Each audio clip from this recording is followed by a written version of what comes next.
मेरे प्यारे दोस्तों, नमस्कार। स्वागत है आप सभी का भारतीय संविधान के लेक्चर सीरीज प्रोग्राम में।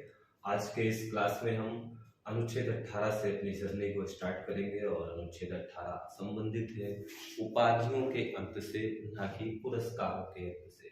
पहले समझते हैं उपाधियों के अंत का प्रोविजन क्या है, उसके बाद फिर उपाधि और पुरस्कार के बीच का जो मुद्दा है उसको समझने की कोशिश करेंगे। अनुच्छेद 18 उपाधियों के अंत की बात करता है और इसको क्यों आर्टिकल में या मूल अधिकार में शामिल किया गया, तो इसका फर्स्ट रीजन तो यही है कि लोगों में समानता स्थापित करना है। क्योंकि जब किसी व्यक्ति को उपाधि मिल जाती है, और उपाधि समाज के प्रत्येक वर्ग और प्रत्येक व्यक्ति को तो मिलती नहीं, समाज के कुछ लोगों को मिलती है। जब यह उपाधि कुछ लोगों को मिलती है तो वह लोग अपने को सुपीरियर समझते हैं और अन्य को इंफीरियर समझते हैं, मतलब अपने को श्रेष्ठ समझते हैं और अन्य को कमतर समझते हैं या निम्न समझते हैं। तो इसी को समाप्त करने के लिए देश में सभी लोगों में इक्वल व्यवहार करने के लिए सभी में समानता रहे, इस हेतु उपाधियों के अंत का प्रावधान अनुच्छेद 18 में किया गया। और अंत करने का दूसरा कारण यह भी है क्योंकि जब भारत ब्रिटिशर्स रूल के तहत गवर्न होता था, मीन्स जब अंग्रेजों का गुलाम था भारत, तो अंग्रेज बहुत सी उपाधियां दान किया करते थे, जैसे महाराजा, राज बहादुर, राय साहब, दीवान, राय बहादुर। इन सबको देने का अंग्रेजों का एक्चुअल पर्पस ये था कि समाज के कुछ लोगों को अपने पक्ष में कर लेना, और पक्ष में करने के लिए आपको कुछ रियायतें देनी पड़ेगी। उन्हीं रियायतों में एक मूल या मुख्य टूल था, औजार था, उपाधियां दे देना, टाइटल्स दे देना, ताकि लोग अंग्रेजों के अकॉर्डिंग काम करें या अंग्रेजों का फेवर करें। तो इसी बात को ध्यान में रखा गया कि नहीं, अब स्वतंत्र भारत में प्रत्येक नागरिक इक्वल है और ये जो परंपरागत टाइटल्स हैं इनको नहीं प्रदान किया जाएगा। लेकिन इसी में कुछ और महत्वपूर्ण बातें हैं, जैसे बहुत से उपाधियां हैं या बहुत से पुरस्कार हैं जो विदेशी देशों के द्वारा नागरिकों को दी जाती है। जैसे अमेरिका भारतीयों को कई प्रकार के पुरस्कार देता है। तो अगर भारत का कोई नागरिक है और इस भारत के नागरिक को कोई दूसरा देश, फॉर एग्जांपल यूएसए, कोई पुरस्कार देना चाहता है, उपाधि नहीं पुरस्कार देना चाहता है, तो उसे राष्ट्रपति साहब से सहमति लेनी पड़ेगी। यानी कि राष्ट्रपति साहब अगर सहमति दे दें तो कोई भारत का नागरिक किसी दूसरे देश से कोई उपाधि या पुरस्कार ले सकता है, इसके सिवाय नहीं ले सकता। इसी में तीसरी इंपॉर्टेंट बात यह है कि उपाधि और पुरस्कार में अंतर है। इस अंतर को सुप्रीम कोर्ट ने बालाजी राघवन केस 1995 में क्लियर किया था कि उपाधि अलग की बात है और पुरस्कार अलग की बात है। और इसी आर्टिकल में और प्रावधान है कि जैसे शिक्षा से संबंधित कुछ डिग्री हैं, सेना से संबंधित कुछ डिग्री हैं, तो इन सब से जो डिग्री है, इसी तरीके से खेलों में पुरस्कार दिया जाता है या भारत रत्न दिया जाता है, पद्म भूषण दिया जाता है, पद्म विभूषण दिया जाता है। ऐसे जो पुरस्कार हैं ये उपाधि में नहीं आएंगे, मीन्स इसे दिया जा सकता है। और इसी में जब भारत रत्न और पद्म भूषण की बात हुई तो सुप्रीम कोर्ट ने और भी एक बात बोली कि ये जो पुरस्कार मिलेंगे, आप इसको या जिस व्यक्ति को मिलेगा वह व्यक्ति अपने नाम के आगे या पीछे मीन्स उपसर्ग और प्रत्यय के रूप में इसका प्रयोग नहीं कर सकता। इन टोटलिटी आर्टिकल 18 प्रोविजंस करता है कि टाइटल्स का अबोलिशन होगा, बट पुरस्कार दिया जा सकता है। यदि किसी विदेशी देश से कोई उपाधि लेना है तो पहले भारत के राष्ट्रपति साहब से अनुमति लेनी पड़ेगी। यदि भारत के राष्ट्रपति इसकी अनुमति दे देते हैं तो वह व्यक्ति किसी विदेशी देश से कोई भी उपाधि या पुरस्कार ग्रहण कर सकता है। नेक्स्ट मूव करते हैं और इम्पोर्टेंट आर्टिकल 19 को देखते हैं।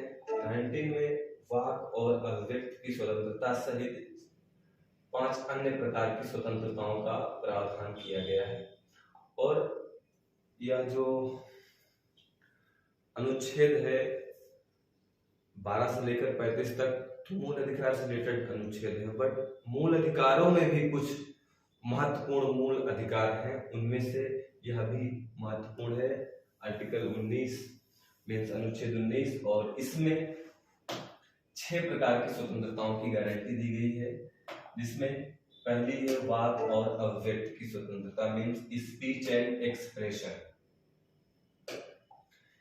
स्पीच एंड एक्सप्रेशन की स्वतंत्रता मीन्स व्यक्ति को बोलने का अधिकार है, व्यक्ति को चुप रहने का अधिकार है, व्यक्ति मौखिक भी कुछ बोल सकता है, व्यक्ति कुछ लिखित भी बोल सकता है, व्यक्ति कार्टून बनाकर भी अपनी अभिव्यक्ति कर सकता है, व्यक्ति समाचार पत्र को छापकर या प्रिंट करके भी अपनी अभिव्यक्ति कर सकता है। इन टोटलिटी आर्टिकल 19 की जो पहली स्वतंत्रता है वाक और अभिव्यक्ति की, कि व्यक्ति अपने को किस प्रकार से एक्सप्रेस करना चाहता है, समाज में अपनी बात को किस प्रकार से रखना चाहता है, यह उसकी आजादी होगी। इसी में दूसरी फ्रीडम है शांतिपूर्वक और निरायुध सम्मेलन की स्वतंत्रता। इसका मतलब क्या हुआ कि आप शांतिपूर्वक मीन्स विदाउट आर्म, ये नहीं कि आप हथियार लेकर कहीं पर मीटिंग करें, विदाउट आर्म या बिना हथियार के आप कहीं भी शांतिपूर्वक सम्मेलन कर सकते हैं, मीटिंग कर सकते हैं, अपनी बातों को वहां पर रख सकते हैं। आपको स्पीच देना है तो आप स्पीच बंद कमरे में तो दे नहीं सकते, और बंद कमरे में स्पीच दे रहे हैं, दीजिए, उसको कोई सुन नहीं सकता। लेकिन आपको लगता है कि मैं स्पीच देना चाहता हूँ और लोगों के बीच स्पीच देना चाहता हूँ, तो आप सम्मेलन बुला सकते हैं। और आप राजनीतिक सम्मेलन बुलाएं या धार्मिक सम्मेलन बुलाएं या नैतिक सम्मेलन बुलाएं, इसी आर्टिकल के तहत आपको आजादी है कि आप सम्मेलन बुला सकते हैं। नेक्स्ट है इसमें संगम या सहकारी समितियां बनाने का अधिकार मीन्स कमेटीज बनाने का राइट्स आपको दिया गया है, फ्रीडम दिया गया है। वही आपने सम्मेलन बुलाया और आपको ये लगा कि इस सम्मेलन में हमारे कुछ ऐसे लोग हैं जो उनसे परमानेंट जुड़ना चाहते हैं, और परमानेंट जुड़ने के लिए आपको एक संघ की नीड होगी, तो आप आर्टिकल 19 में ही जो व्यवस्था दी गई है उसके तहत आप संघ बना सकते हैं और सहकारी समितियां बना सकते हैं। सहकारी समितियों में क्या होता है कि कुछ लोग आपस में मिलकर किसी कार्य को करने के लिए या कोई उद्योग लगाने के लिए, धंधा करने के लिए आपस में मिलकर सहकारी समितियां बना सकते हैं, जिसका उद्देश्य आर्थिक भी हो सकता है, सामाजिक भी हो सकता है और नैतिक भी हो सकता है। फिर इसी तरीके से इसमें इम्पोर्टेंट बात यह है कि सर्वत्र मतलब भारत में सर्वत्र आबाद संचरण की स्वतंत्रता मीन्स भारत के राज्य क्षेत्र में मीन्स जो 32,87,263 वर्ग किलोमीटर का क्षेत्र है भारत का, उस भारत क्षेत्र में कहीं भी आप घूम सकते हैं, जम्मू कश्मीर से लेकर कन्याकुमारी तक, अंडमान तक, उधर सेवन सिस्टर स्टेट तक, इधर गुजरात तक, मीन्स पूरे भारत में आप कहीं भी आ जा सकते हैं। आने जाने पर आपका कोई रोक टोक नहीं होगा। नेक्स्ट इसी में है निवास की स्वतंत्रता मीन्स आप पूरे भारत में कहीं भी निवास कर सकते हैं, मीन्स रह सकते हैं, घर बना सकते हैं। लेकिन घर बनाने के लिए आपको जमीन खरीदनी पड़ेगी, किसी दूसरे के जमीन पर आप घर नहीं बना सकते। आप पैसा खर्च करिए, जमीन खरीदिए और उसके बाद अपना घर बना लीजिए, ये आपको अधिकार है और अनुच्छेद 19 में इसका वर्णन किया गया है। फिर इसी में अगला अधिकार है कोई भी व्यापार, वाणिज्य या पेशा करने का अधिकार। आप कुछ लाइसेंस वाले उद्योग जैसे बीड़ी, सिगरेट, परमाणु, इन सब को छोड़कर कोई भी बिजनेस कर सकते हैं, कोई भी व्यवसाय कर सकते हैं, डॉक्टर बन सकते हैं, इंजीनियर बन सकते हैं, ये आपको फंडामेंटल राइट्स गिवन है। ये तो हुई अनुच्छेद 19 की सकारात्मक बातें, अच्छी बातें। लेकिन इसी अनुच्छेद में कुछ अपवाद भी गिवन है, और अपवाद क्यों दिए गए हैं, अपवाद देने का कारण क्या है? क्योंकि आजादी जो स्वतंत्रता है स्वच्छंदता में बदल जाती है। मतलब आपकी आजादी किसी पर प्रतिबंध लगा दे या देश की सुरक्षा को ही क्षति कर दे, नुकसान कर दे, तो ऐसी स्थिति में आपके ऊपर कुछ प्रतिबंध लगाए जाने चाहिए और सुशासन और एक जो राज्य की संकल्पना होती है उसमें आवश्यक भी है। तो वहाँ पर अव्यक्त की स्वतंत्रता पर अपवाद यह है कि आप किसी को गाली नहीं दे सकते, आप किसी का मान हानि नहीं कर सकते, आपको बोलने का अधिकार है, आपको कार्टून बनाने का अधिकार है, समाचार प्रकाशित करने का अधिकार है, इसी में आपको मीडिया का भी अधिकार है। तो आपको एक्सप्रेस करने का मतलब यह नहीं कि आप किसी को अब्यूज करें, किसी के पर्सनल मैटर्स को आप पब्लिक स्पेयर में स्प्रेड कर रहे हैं, फैला रहे हैं।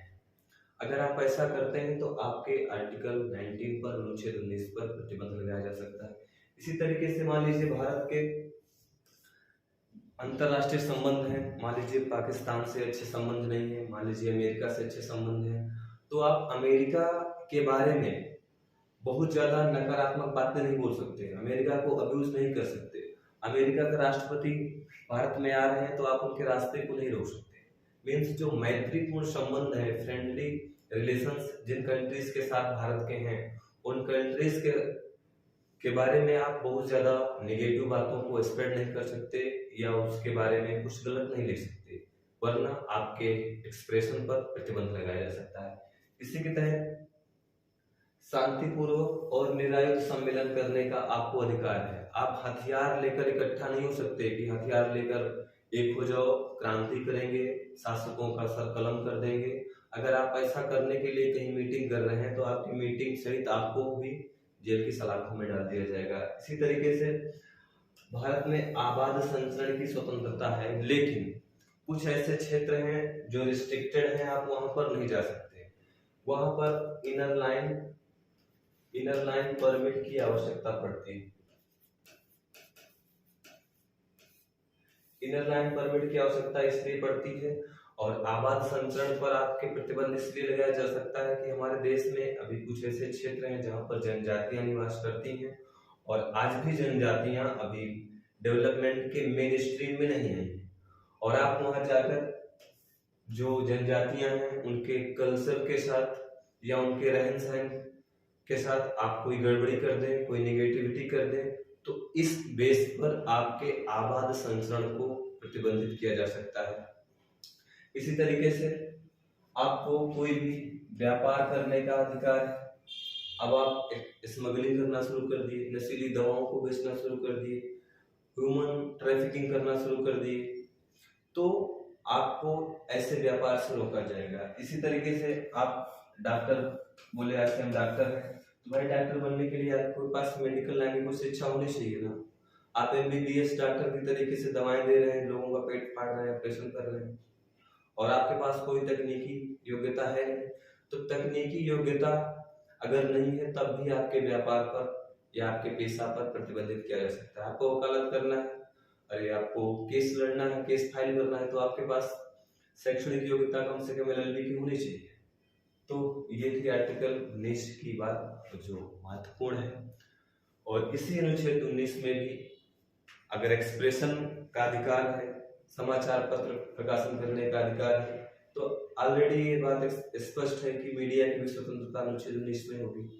नेक्स्ट मूव करते हैं और इम्पोर्टेंट आर्टिकल देखते हैं। अनुच्छेद 20 में का प्रावधान किया गया है अपराध के लिए दोष सिद्धि के संबंध में संरक्षण। और इस आर्टिकल में 3 महत्वपूर्ण बातें हैं। पहली बात यह है कि कोई पूर्वपद प्रभाव कानून नहीं। मीन्स यह है इसका कि आज कोई व्यक्ति है जो कोई अपराध करता है और आज की डेट में इस अपराध के लिए कोई सजा नहीं है, कोई कानून नहीं बनाया गया है, कानून के तहत इसे दंडित या दंडनीय अपराध नहीं बनाया गया है, तो उस व्यक्ति को जिसने इस अपराध को किया उसके लिए उसे सजा नहीं दी जाएगी। दूसरी इंपॉर्टेंट बात यह है दोहरी क्षति से संरक्षण।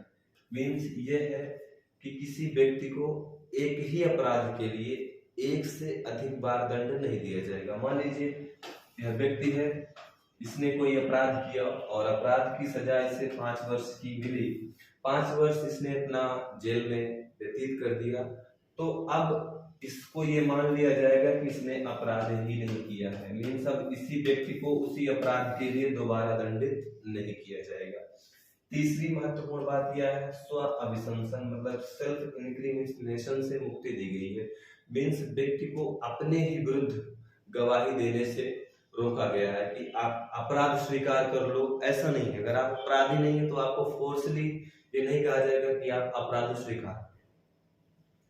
ये है आर्टिकल। नेक्स्ट एपिसोड में हम आगे के आर्टिकल्स को शामिल करेंगे। धन्यवाद।